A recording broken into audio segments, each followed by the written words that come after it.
اسماعيل الحكمي من كليه تربيه نوعيه الفرقه الرابعه. وكليتنا مشاركه في الملتقى العلمي الاول للطلاب بجامعه الجاهليه، وده معرض بنعرض فيه منتجات قسم الاقتصاد المنزلي. اول حاجه منتجات الريزو،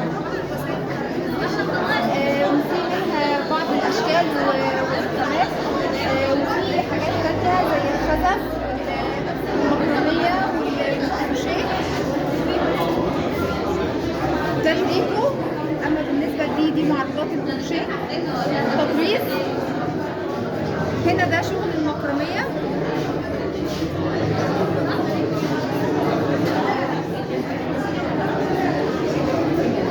ودي بعض المنتجات اللي بتقدمها القسم عندنا.